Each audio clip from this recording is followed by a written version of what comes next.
ദില്ലിയിലും നോയിഡയിലും 24 മണിക്കൂറിനിടെ ഉഷ്ണതരംഗത്തിൽ 15 പേർ മരിച്ചു. 40-ലധികം പേർ ചികിത്സയിൽ കഴിയുന്നതായി റിപ്പോർട്ട്.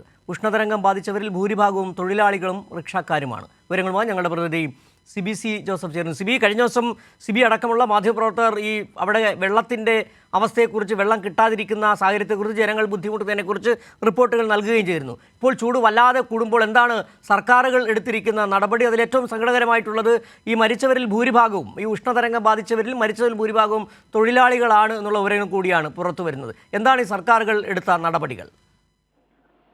സിജു, എന്തായാലും ദില്ലിയിലും അടക്കമുള്ള ഉത്തരേന്ത്യയിൽ വലിയ രീതിയിൽ ചൂട് ശക്തമാവുകയാണ്. പ്രത്യേകിച്ച് 51 ഡിഗ്രിക്ക് മുകളിലായിരുന്നു ഇന്നലെയൊക്കെ താപനില രേഖപ്പെടുത്തിയത്. ആ രീതിയിൽ വലിയ ഒരു ദില്ലി അടക്കമല്ല നിലയും, ദില്ലിയിലും നോയിഡയിലൊക്കെ നിലയും വലിയ രീതിയിൽ ഈ ഒരു ഉഷ്ണതരംഗം വർദ്ധിച്ചത് ജനജീവിതത്തെ വലിയ രീതിയിൽ ബാധിച്ചിട്ടുണ്ട്. പ്രത്യേകിച്ച് കഴിഞ്ഞ 24 മണിക്കൂറിനിടെ മാത്രം ദില്ലിയിലും നോയിഡയിലും 15-ലധികം പേർ മരിച്ചു എന്നുള്ളതാണ് നമുക്ക് ലഭിക്കുന്ന വിവരം. ദില്ലിയിൽ മാത്രം 5 പേരും, നോയിഡയിൽ 10-ലധികം പേർ മരിച്ചു എന്നുള്ളതാണ് ഇപ്പോൾ ലഭിക്കുന്ന റിപ്പോർട്ട്. 40-ലധികം പേർ വിവിധ ഹോസ്പിറ്റലുകളിലായി ചികിത്സയിൽ കഴിയുന്നുമുണ്ട്. ഈ ഉഷ്ണതരംഗം ബാധിക്കുന്നതിന് കൂടുതൽ പേരും തൊഴിലാളികളും, ഈ പുറത്ത് ജോലി ചെയ്യുന്ന തൊഴിലാളികളും ഈ റിക്ഷക്കാരുമാണ് ഏറ്റവും കൂടുതൽ. അതും 60 വയസ്സിന് മുകളിലുള്ളവരാണ് ഏറ്റവും കൂടുതൽ ചികിത്സയുമായി ബന്ധപ്പെട്ടുകൊണ്ട് പല ആശുപത്രികളിലും ചികിത്സയിലെത്തുന്നത്. ദില്ലിയിൽ ഇപ്പോൾ അനുഭവപ്പെടുന്നത് 12 വർഷത്തിനിടെ ഏറ്റവും ഉയർന്ന താപനിലയാണ് എന്നുള്ളതാണ് ഇപ്പോൾ ഈ കാലാവസ്ഥ. ഈ താപനില 55 ഡിഗ്രി സെൽഷ്യസ് വരെ ഉയർന്നിട്ടുണ്ട്. എങ്ങനെയാണ് പുതിയ കണക്ക്? തീർച്ചയായും ആ രീതിക്ക് 50-ന് മുകളിലേക്കാണ് പലയിടങ്ങളിലും. അത് ദില്ലിയിൽ മാത്രമല്ല, ദില്ലിയിലും നോയിഡയിലും അതോടൊപ്പം തന്നെ രാജസ്ഥാൻ, UP, ഹരിയാന അടക്കമുള്ള വിവിധ സംസ്ഥാനങ്ങളിൽ പല രീതിയിൽ 50-ന് മുകളിൽ തന്നെയാണ് ഈ ഒരു താപനില രേഖപ്പെടുത്തുന്നത്. ഏറ്റവും കൂടുതൽ ആളുകൾ ചികിത്സയുമായി ബന്ധപ്പെട്ടുകൊണ്ട് എത്തുന്നത് ഒന്ന് ഹീറ്റ് സ്ട്രോക്ക്, അല്ലെങ്കിൽ 105 ഡിഗ്രിയിൽ മുകളിൽ കൂടുതൽ പനി, കടുത്ത നിർജ്ജലീകരണം എന്നിവയൊക്കെ ബുദ്ധിമുട്ടിയാണ് ആളുകൾ ഈ ചികിത്സയ്ക്ക് വരുന്നത്. ഇതിൽ കൂടുതലും നിർജ്ജലീകരണവും അതുകൂടാതെ കനത്ത ചൂടുകാറ്റ് വീശുന്ന നിലയും വളരെ വലിയ രീതിയിൽ ജനങ്ങളെ സാരമായി അവരുടെ ആരോഗ്യത്തെ ബാധിക്കുന്ന സ്ഥിതിവിശേഷമുണ്ട്. നിരവധി പേർ കഴിഞ്ഞ ദിവസം മരിച്ചു. ഇന്നലെ മരിച്ചൊരു കാർ മെക്കാനിക് ഉൾപ്പെടെ ഇന്നലെ ലോക്നായക് ആശുപത്രിയിൽ മരിച്ചു. അതുകൂടാതെ ബീഹാർ സ്വദേശിയായ 70-കാരൻ ഇന്നലെ ഹീറ്റ് സ്ട്രോക്ക് മൂലം മരിക്കുന്ന സാഹചര്യമുണ്ടായി.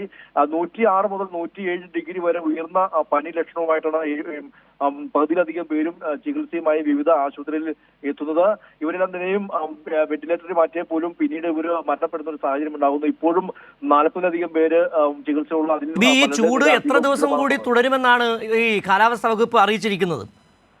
സാധാരണ ദില്ലിയിൽ ഒരു ചൂടുകാലം വന്നു കഴിഞ്ഞാൽ അതിന്റെ എക്സ്ട്രീം ചൂട് ഏകദേശം ഓഗസ്റ്റ് പകുതി വരെ ഉണ്ടാകും. ഈ ഓഗസ്റ്റ് പകുതി വരെ, സെപ്റ്റംബർ പകുതി വരെ ഏകദേശം ചൂടുകാലം തന്നെയാണ്. പക്ഷേ ഈ തവണ 12 വർഷത്തിനിടെ ഏറ്റവും വലിയ ചൂട്, അത് ഈ ഒരു അടുത്ത 24-48 മണിക്കൂറോളം ഇനി ഈ ഒരു വലിയ എക്സ്ട്രീം ചൂട് ഉണ്ടാകും എന്ന് തന്നെയാണ് ഇപ്പോൾ കാലാവസ്ഥാ നിരീക്ഷണ കേന്ദ്രം ഇന്നിപ്പോൾ രാവിലെ റിപ്പോർട്ട് ചെയ്തിരിക്കുന്നത്. ഈ കഴിഞ്ഞ 2-3 ദിവസങ്ങളിലായി കനത്ത ചൂട് തന്നെയാണ്. അത് രാത്രിയും പകലും കനത്ത ചൂടാണ്. അത് മാത്രമല്ല, ചൂട് കാറ്റ് വീശുന്നതും ഏറ്റവും വലിയ ആരോഗ്യ പ്രശ്നം ഉണ്ടാക്കുന്നു. വലിയ രീതിയിൽ പൊടി പടലങ്ങളെല്ലാം തന്നെ വ്യാപിക്കാൻ കാരണമാകുന്നു. ഇതെല്ലാം തന്നെയും വളരെ വലിയൊരു ആരോഗ്യ പ്രശ്നങ്ങളിലേക്കാണ് ഉത്തരേന്ത്യയിൽ ആകമാനം ചെന്നെത്തുന്നത്. അതോടൊപ്പം തന്നെ ജനങ്ങൾക്ക് ആവശ്യമായ കുടിവെള്ളം എത്തിക്കുന്നതിന് സർക്കാർ സംവിധാനങ്ങൾ എത്രത്തോളം ഫലപ്രദമാണ്? കഴിഞ്ഞ ദിവസം തന്നെ കണ്ടതാണ്, ഈ മണിക്കൂറുകളോളം ലോറികൾക്കായി വെള്ളം കൊണ്ടുവരുന്ന ലോറികൾക്കായി ജനങ്ങൾ കാത്തിരിക്കുന്ന ഒരു കാഴ്ച. എങ്ങനെയാണ് ഈ എല്ലാവർക്കും കുടിവെള്ളം എത്തിക്കുന്നതിനുള്ള സംവിധാനങ്ങൾ സർക്കാർ ഒരുക്കിയിട്ടുണ്ടോ? എന്താണ് അതുമായി ബന്ധപ്പെട്ട് പറയാൻ കഴിയുന്ന കാര്യങ്ങൾ? കുടിവെള്ള പ്രശ്നമാണ് ഇപ്പോൾ ഏറ്റവും വലിയ ദുരിതം ജനങ്ങളിലേക്ക് ഇപ്പോൾ അനുഭവിക്കുന്നത്. പ്രത്യേകിച്ച് ഈ ഒരു യമുന എല്ലാം തന്നെ വറ്റി വരേണ്ട ഒരു സാഹചര്യമുണ്ട്. അതുകൂടാതെ തൊട്ടടുത്ത സംസ്ഥാനങ്ങളായ ഹരിയാനയും ഹിമാചലിൽ നിന്നും ആവശ്യമായ വെള്ളം ലഭിക്കുന്നില്ല. ഇതെല്ലാം തന്നെയും സുപ്രീം കോടതി പരിഗണനയിൽ ഇപ്പോഴും നിയമ പോരാട്ടവുമായി പോവുകയാണ്. എന്തായാലും കുടിവെള്ളം, പ്രത്യേകിച്ച് ഈ കോളനി കേന്ദ്രീകരിച്ച് ജീവിക്കുന്ന നിരവധി പേരുണ്ട്. ദില്ലിയിലെ വിവിധ ഇടങ്ങളിലെല്ലാം തന്നെയും ഈ ഒരു തെരുവോരങ്ങളിലെല്ലാം തന്നെയും ആളുകൾ രാവിലെ പാത്രങ്ങൾ നിരത്തി മണിക്കൂറോളം കാത്തിരുന്നാൽ മാത്രമേ ഒരു ടാങ്കർ ലോറി എത്തുകയുള്ളൂ. ആ ടാങ്കർ ലോറി എത്തുമ്പോൾ ലഭിക്കുന്ന കുറച്ച് വെള്ളം മാത്രമാണ് ഇവർക്ക് അന്നത്തെ ജീവിതത്തിന് വേണ്ടി ലഭിക്കുന്നത്. അത് മാത്രമല്ല, എല്ലാ ദിവസവും ഇത് തുടരുന്ന സാഹചര്യം. കുടിവെള്ള കടുത്ത ജലക്ഷാമം തന്നെയാണ് ദില്ലിയിൽ അനുഭവപ്പെടുന്നത്. ഇവിടെ ആം ആദ്മി പാർട്ടി ആണെങ്കിലും കോൺഗ്രസ് ആയാലും BJP ആയെങ്കിലും പരസ്പരം പഴിചാരിക്കൊണ്ട് ആം ആദ്മി പാർട്ടി ഇപ്പോൾ കേന്ദ്രത്തെ പഴിയായിരുന്നു, കേന്ദ്ര സർക്കാർ സംസ്ഥാനത്തെ പഴിയായിരുന്നു. അങ്ങനെ തികച്ചും രാഷ്ട്രീയം കളിച്ചുകൊണ്ട് ഈ 3 പാർട്ടികളും മുന്നോട്ട് പോകുന്ന ഒരു സാഹചര്യം ഉണ്ടാകുന്നു ഇപ്പോഴും. പക്ഷേ സിബി ജോസഫാണ് ദില്ലിയിൽ നിന്ന് വിവരങ്ങൾ നൽകിയത്. ഉത്തരേന്ത്യയിൽ ചൂട് കനക്കുകയാണ്, വെന്തുരുക്കുകയാണ് ഉത്തരേന്ത്യ. 15 പേരാണ് കനത്ത ചൂടിൽ മരിച്ചത്. ഇപ്പോഴും ഉഷ്ണതരംഗത്തിൽ ഏറ്റവും ഇരയാകുന്നത് തൊഴിലാളികളും റിക്ഷാക്കാരുമാണ്. കുടിവെള്ളത്തിനായി ജനങ്ങൾ നെട്ടോട്ടമോടുകയാണ്. അതിൻ്റെ വിവരങ്ങളാണ് CBC ജോസഫ് നൽകിയത്.